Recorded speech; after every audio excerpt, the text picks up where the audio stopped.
Hi, I'm Paul. And I'm Tiffany. To some, we could be called career wizards. And to others, sometimes we seem like therapists. However, we definitely are not. But for you, we are the co-hosts of the Career Boosters podcast. Sometimes for you to get to that next career level, you may have to actually take a lateral move or be humble enough if you're starting in a new industry, especially myself when I got into the sustainable investing industry. Although I had been at, quite a high level in the marketing and comms world, I was starting somewhere completely new. So I had to start at the analyst level. But it doesn't mean that I'm going to be stuck there forever. In fact, because of the MBA, I moved up quite fast in my career because I had all those skills. But you have to be humble enough to know, okay, I have to start somewhere. All right. Hello and welcome to the Career Boosters podcast, episode 17 of season 2, the last episode of 2024. This year, we have welcomed 35 guests, published 37 episodes, and have people listening from all around the world, which is like, God, that's weird to say. And anyways, we don't know how it happened, but it happened. And now we're on YouTube, and now you can see our lovely faces. So here we are. As we are wrapping up 2024, we have a very special guest in an episode today. Ashton Rudanec, who not only is a grad of our program, she is the president of the Alumni Association for the whole University of Alberta. She is the director of sustainable investing at AIMCO, a fitness instructor, and, in my opinion, the hardest job of them all, a mom of two very active boys. And I run out of breath while I'm talking about all of those things, Ashton. It's crazy. And so she managed to carve out a few minutes to chat with us, and we really appreciated about her MBA, networking, relationship building, and so much more. And there's one thing I specifically left till the very end. Just named by Edify magazine, top 40 under 40 in Edmonton. And that's like a round of applause for Ashton. That's incredible. So I get to start with the first question. And the first question we have for you, Ashton, is as an alum, how has your MBA impacted your career journey? Well, thank you, Paul and Tiffany, for having me on today. Such a pleasure. In response to that question, simply put, everything. I think the MBA changed the course of my entire life. And for me, really what it was giving me the skills, the networks, and the confidence to pursue my career goals. And I started in not-for-profit marketing and communications, really loved working in that field. But about 3 years in, I started thinking about what else could I do next? And I started to realize that corporations have a lot of influence when it comes to solving some of those grand sustainability challenges we talk about, whether that's climate change or human rights or diversity. And so I started to see that that's where maybe I wanted my career to go. However, I was having problems getting into that industry. Especially when you come from the not-for-profit sector, you sometimes get pigeonholed into roles that are just in there, hard to make the change to go up to corporate. So actually I had a mentor through our University of Alberta Business Alumni Association that said, she was an alumna herself, and said, I did a master's program, and I think that's a great way for you to pivot your career. It's also a very risk-free way to do that because you have time to learn, you have time to network, and then you can rebrand yourself back to the job market for what you want to achieve. So I thought about that and I said, but I just have a BCom already. Why would I go back and get an MBA? And she said, well, it's completely different once you have work experience and you go back and start learning about all these business principles and do that applied learning. And so I looked at the U of A MBA program that had a specialization in exactly where I wanted to go, which was sustainability. So I was really excited that in my own backyard, my alma mater was offering exactly what I needed. And moreover, I was able to do the fast track program. So I was able to do that pretty quickly and do it full time. And I remember talking to, I think it was even Chris Lynch when I was getting recruited to the program. And he was telling me the benefits of doing the MBA full time. You'll have more time to network. You'll have more time to do student clubs and activities and build up that resume so you can actually present your best self when you're trying to pivot your career. So that's exactly what I did. I took a leave of absence from my job. I actually pared down a lot of my activities. I had to make some life changes to be able to do the MBA full time, but I'm oh so glad I did. And then everything else since the MBA has also still been a result of that. Every job or board opportunity or volunteerism I've had since has been through an alum, and largely an alum of either the MBA program or the U of A as a whole. So for me, it's been a very full circle moment. I'm still in touch with all my friends from the MBA program. If it's any indication, at our wedding, we had 3 tables of MBA people there, and I was only in the program 10 months. So I think that tells you a lot. And these are some of my closest friends to this day. So I'll tell you, I went in wanting the letters behind my name and the career growth and development, but I got so much more: lifetime friendships, that confidence that I needed, and really a community that I take very seriously giving back to, because it gave me so much. And I think we're going to use that clip for marketing going forward. That was a beautiful overview of the power behind an MBA. And I heard the word pivot. I also love the word rebrand. So I'm going to pause and come back to that, because we talk a lot about brand, but rebrand is an interesting piece of this. But Paul listed a bunch of hats that you wear. And those hats, if I'm thinking of even just hats in general, are just different hats. And you talk about kind of pivot moments to send you this way. And then you've also gone that way and then a little bit over here. This non-linear nature of careers now is normal, but anxiety inducing for a good lot of people, but certainly MBA students. And so I'm wondering if you can both normalize pivoting and going in kind of multiple directions, maybe some of them at the same time, and a little bit of how you have navigated that pivot and squiggle around to so many different things and can now wear so many different hats. Yeah, that's something I'm very passionate about talking about. And I really credit Paul, who is my career advisor, and Maxine as well, who is also a career advisor of mine, in making us do that career map activity, where you map out all the different experiences you've had and try to find what was that common thread between all of them, because sometimes they sound incredibly random, and until you take a step back and look at, okay, what is the recurring theme I have in my career, what am I drawn to, I found that was a very helpful exercise. And also when I read Sheryl Sandberg's book, and she talked about how your career is more like a jungle gym where you're going to move up, down, and around, that really normalized it for me, having someone, a woman who is in a very influential position, talk about that that's okay, that sometimes for you to get to that next career level, you may have to actually take a lateral move, or be humble enough if you're starting in a new industry, especially myself when I got into the sustainable investing industry. Although I had been at, quite a high level in the marketing and comms world, I was starting somewhere completely new. So I had to start at the analyst level. But it doesn't mean that I'm going to be stuck there forever. In fact, because of the MBA, I moved up quite fast in my career because I had all those skills. But you have to be humble enough to know, okay, I have to start somewhere. But I think finding the common thread for me, at least when I did that career mapping exercise, was I am really drawn to opportunities to make an impact. And the high school I went to here in Edmonton was Strathcona Composite High School, and they had a Latin term as our motto, and I'm going to really butcher it. I don't speak Latin, but it was Qui Ministrat, which means as one who serves. And that's totally my own life motto now, is what job or board position or volunteer role can I make the greatest impact on the most number of people? I've never been drawn to having a fancy title or a big paycheck. For me, it's literally been, where can I make that big impact? And for me, that started in not-for-profit, eventually moved to my volunteer activities, and really what I can do on the sustainable investing side, I think that's a huge impact as well. So really, that's what the common thread is, and that's really the marker I use to evaluate every opportunity that comes my way. And of course, there's obviously some of those standard ones that are more traditional KPIs you may have for evaluating an opportunity that comes your way. But for me, if it doesn't meet that first most important criterion, which is the impact piece, it probably won't make it to the next stage of me evaluating it, if that makes sense. Yeah, that's really cool. We talk a lot about this when things have changed a little bit since you've been here. We have like values and strengths and all of these classes that are really meant to find commonalities, right? And find these threads that we can, I've been trying to like come up with a good term, but like almost like build our armor, right? Like build our clothing, the things that we wear every day to kind of like show up every day. And for service being that for you, that's really, really wonderful and making an impact. As you look back on your MBA journey, what lesson did you learn that wasn't in any textbook? What came from not your classes, but some of the other things in the program?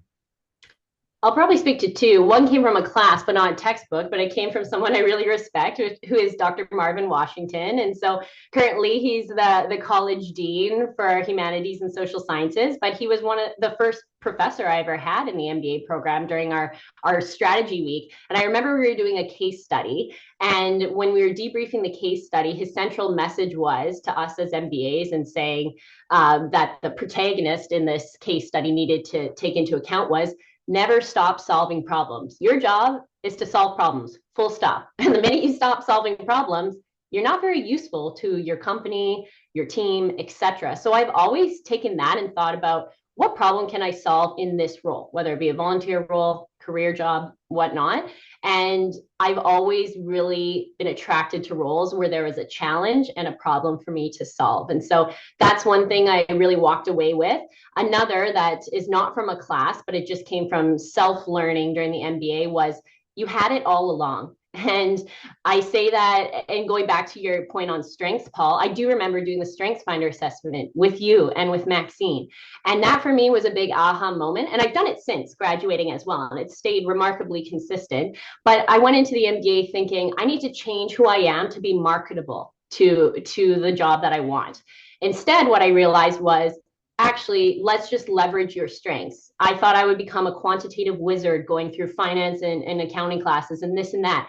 But really, my strengths are on a lot of those soft skills and the marketing and communication side that I already had. And it became very clear to me when I was doing case competitions in the MBA or working on group projects that I consistently was playing the roles that leveraged my strengths. And my colleagues were doing the exact same. And together, the product, the output, whether that was our capstone project or whatnot, was remarkable. So I'm not saying don't spend time on developing some weaknesses. You need a baseline understanding, especially if you're going to eventually be an executive one day. You have to be a generalist of sorts. But at this point of our careers, you should leverage those strengths and become highly specialized in something that you can deliver well.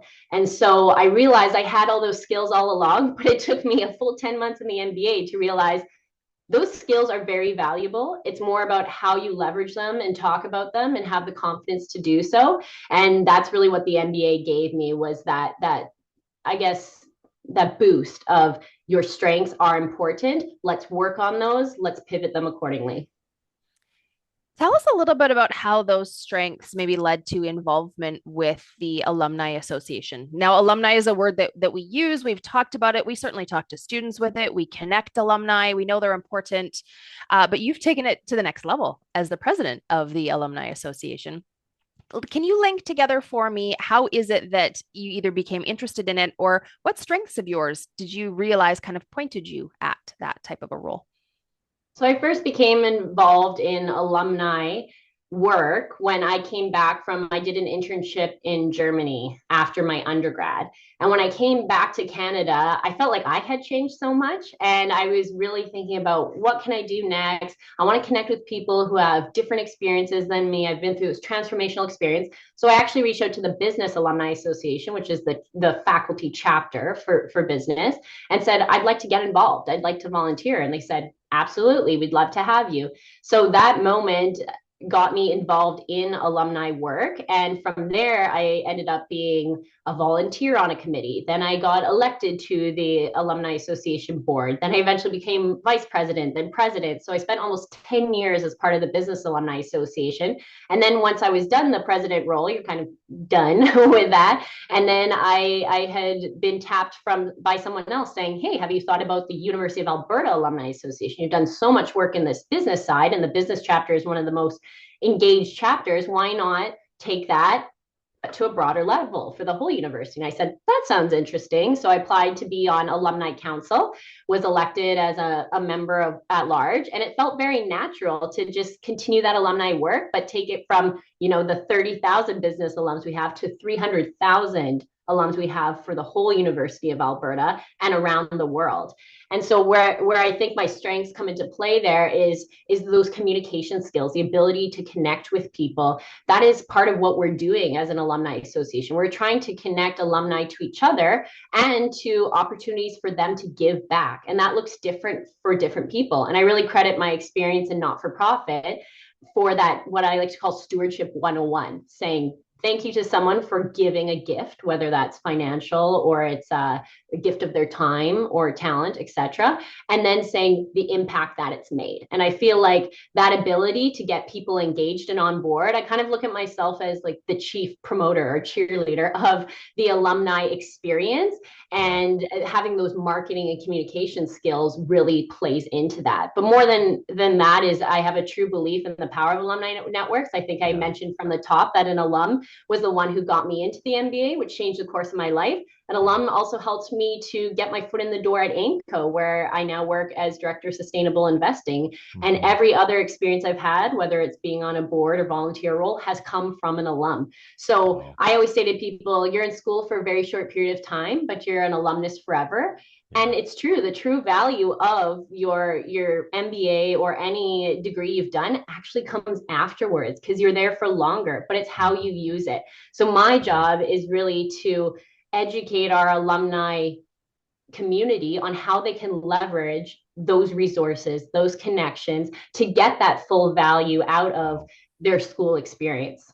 Yeah, that's so cool. It's the number shocks me all the time. It's like 30,000 alumni from the business school, but then 300,000. Just like isn't that mind-boggling? Massive. It's like it's just massive, but it's so cool that someone like you is leading the charge in stewardship and in the promotion of this awesome place that we call Tiffany and I call the place that we work, and you call the place that you learned, right? And worked at the same time too, right? So you mentioned sustainable investing. Tell us more. Like, what is sustainable investing?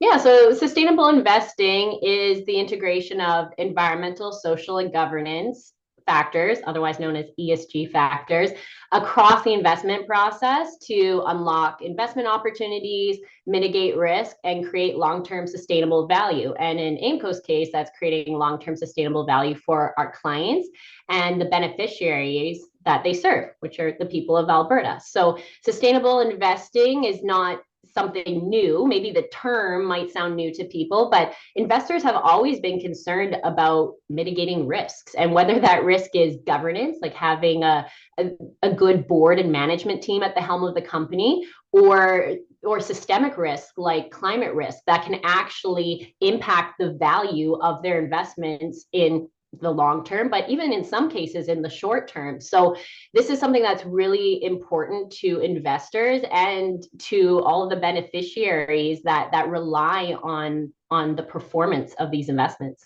I want to switch tones a little bit. Work and life balance, work-life integration. As someone with kids and having a full-time job and all of the things that go along with being a coach to MBA students, a coach to kids athletics, all of these things, it's hard to find time. How on earth do you find time for everything that you do? That is a great question. I don't know if I find time necessarily as I try to make time or space for these things. And so I agree with you. I think integration is a better term than balance. If you use the term balance, then I think you'll be perpetually disappointed in the fact that you aren't able to achieve this balanced state. But for me, it's really about the priorities shift at different times.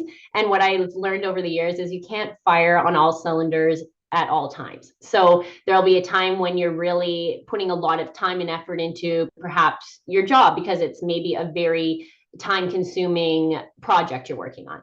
There'll be another time where as a parent your kids really need you because they're super young, so you really have to let some other things take less of your time in order to do that. So for me, it's constantly about trying to know what the priority is at the right time, but also to have those enabling structures. And I'm very grateful that I have a wonderful support system between my husband, my family, extended family, as well as great daycare, all those kinds of things that enable you to do those. And if you don't have those structures in place, it's obviously very challenging. I don't sleep a lot, I will say that. But for me, it's worth it. I feel like all the things I'm doing bring me so much joy. And so that's what gives you the energy and the enthusiasm to push on, is when you really enjoy all those things. One, it doesn't feel like work, but two, it becomes part of your life. And I remember in the MBA program reading in one of the textbooks, it talked about flow, when you all those things in your life are actually converging, and you hit this status of like, yes, all these things make sense, and they're additive, and they're really pushing things forward, and I enjoy them. And that's really where I'm at, is I feel like that flow state. And I mean, who needs sleep? It's overrated anyway. I hope no MBAs are listening, because we told them sleep was very important. But sometimes something's got to give. To add on to this, integration, like you talked about, integration being probably more appropriate than balance, is that you're being recognized for this impact that you're making. To be named as one of top 40 under 40 for Edify for 2024 is huge. That's only 40 people in Edmonton, right?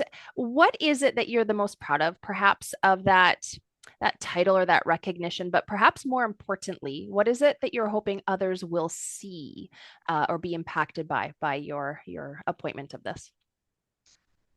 Well, for me, it feels like it should be a shared or a team award, because you don't get anywhere without the support of others. So I really hope what people get out of that, especially the family members and friends and mentors I've had, is really a thank you from me. It is giving me the skills, the networks, and the confidence, and the support, quite honestly, to be able to do those things is really the reason why I'm there. So I really want to thank and share this with other people. What I hope MBA grads and others see is just, I think that commitment to service is really what I was hoping to get across. And the people who nominated me were nominating me because of that service, not just in the community, but even in the workplace and other areas I operate in. And so I've always wanted to be that leader that focuses on service and giving back to others. And I just hope that that's the message that resonates.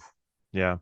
That was like the perfect Ashton answer. It's like I've known you for so long, and I was like, yeah, that's like exactly what she would say. Yeah, perfect. And very much on brand. Way to go, Ashton. Nice work, nice work. When we think of one piece of advice you could give to MBA students, what is that one piece of advice? Mine would be to really leverage the networking opportunity that you have. I remember, and I think it was you, Paul, who set me up with an alum early on in the program. And I at one point wanted to be a consultant. I was like, this looks cool. Every MBA wants to work for McKinsey, BCG. And then Paul said, well, maybe you should talk to people first and see if that's really what you want to do. So he very graciously set me up with 3 different alums who worked in consulting. I realized very quickly that was probably not the place for me as soon as I graduated. But one of the alums, what they told me was, one thing that they did is they set a goal for themselves to have coffee with a different person every week while in the MBA program. And I thought to myself, that's so cool. I should do that. Like, why can't I do that? And I'm only here for 10 months, so I better do this fast. I don't have 2 years plus like other people do. So I exactly took that advice from them. I had coffee every week with, not only, it didn't have to be an alum, it sometimes was a classmate. Maybe it was a member of the U of A staff or faculty or whatnot.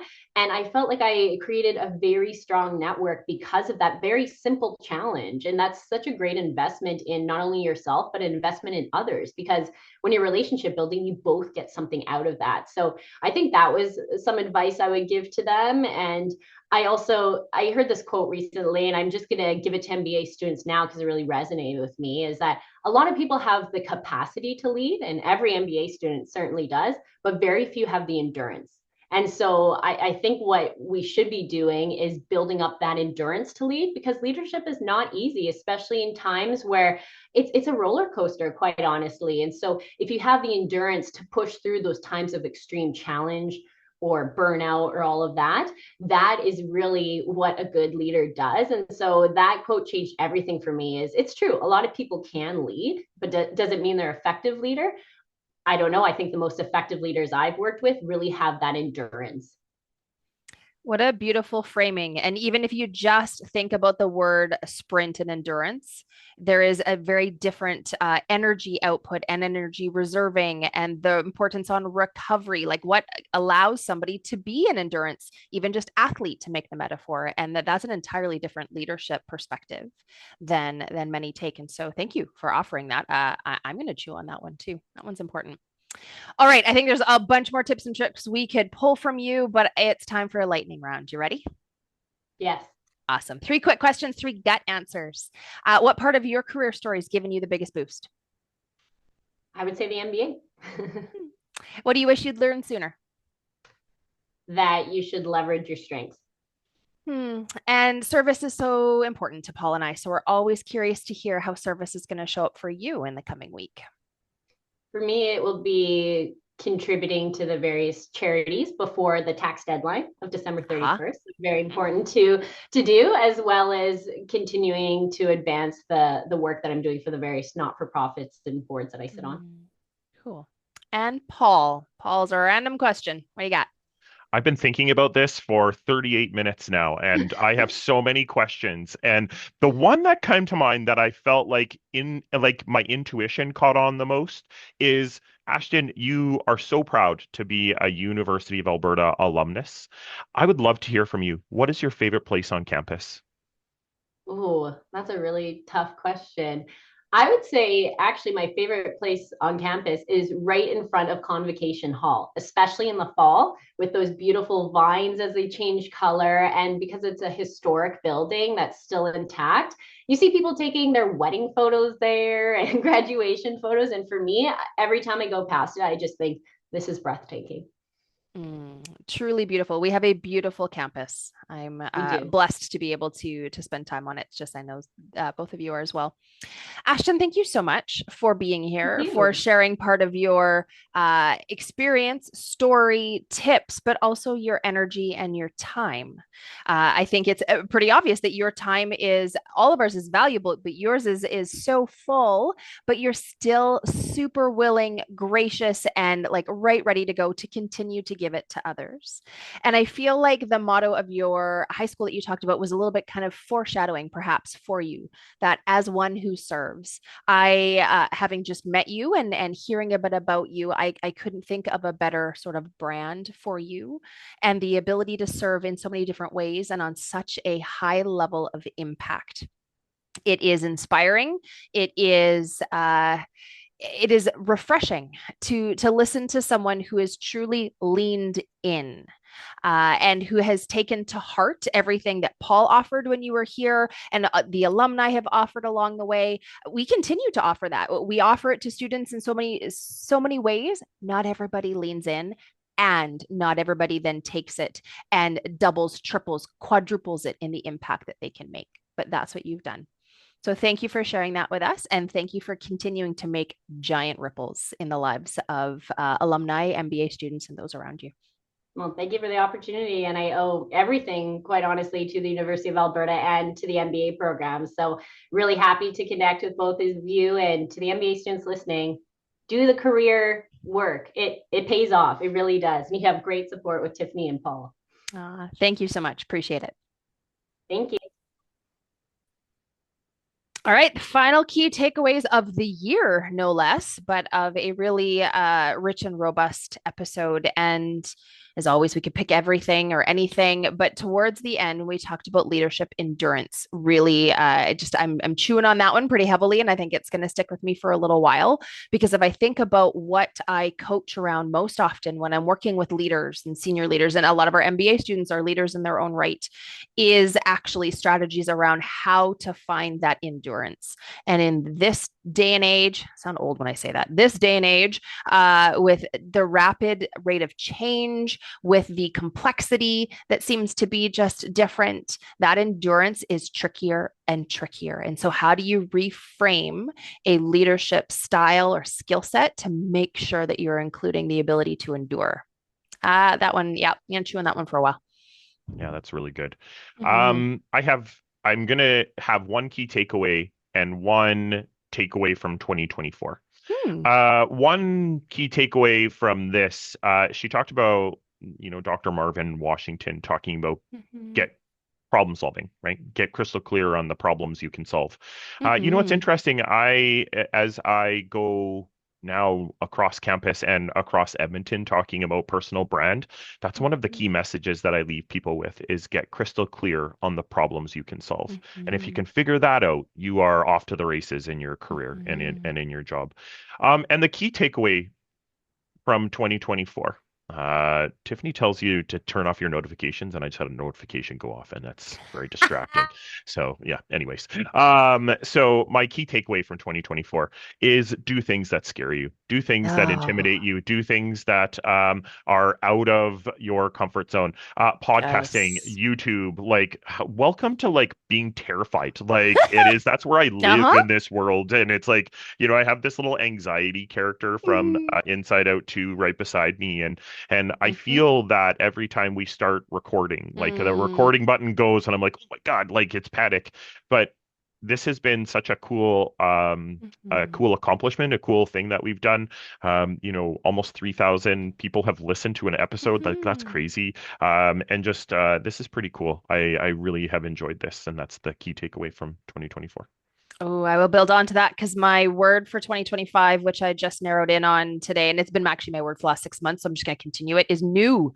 To just do new. And you've got your little anxiety guy. I've got the integrity is choosing courage over comfort always. And I think you and I have been we've been doing that. This is courage over comfort for sure. Every single episode and every time we do something new. So yeah, cool. Awesome.